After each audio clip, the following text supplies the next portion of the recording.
4 Augustus. Christus moet verhoog word. Ons moet die kruis van Christus in ons huise oprig. En Jesus sê vir hulle, wanneer julle die Seun van die mens verhoog het, dan sal julle weet dat dit ek is.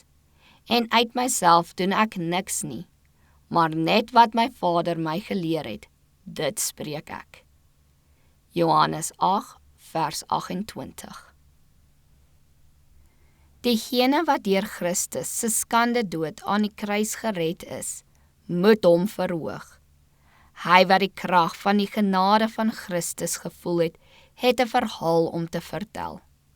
Hy probeer werkmetodes aan die gang sit wat die evangelie van Christus sal versprei.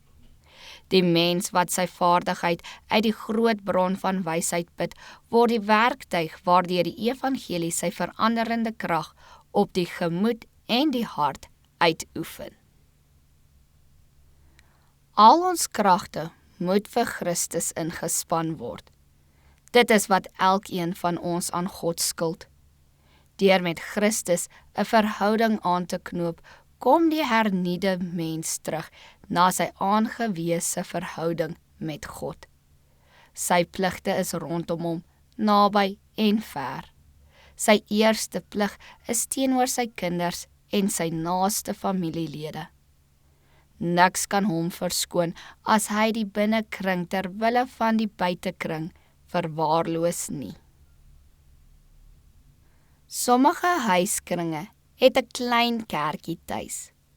Onderlinge liefde bind hart aan hart en die eenheid wat daar onder die gesinslede bestaan, preek die treffendste preek wat ooit oor die praktiese godsvrug gepreek kan word.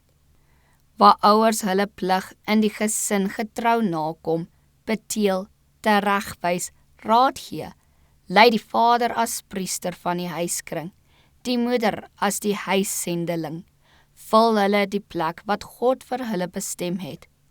Deur hulle plig in die huis getrou na te kom, vermenigvuldig hulle die werkers buite die huis. Hulle word meer geskik om in die kerk te arbei. As hulle hul klein kiddetjie verstandig oplei, hulle kinders aan hulle self en aan God bind, word vaders en moeders medewerkers saam met God. Die kruis word in hulle huise opgerig. Die lede van die gesin word lede van die gesin omhoog. Kinders van die hemelse koning.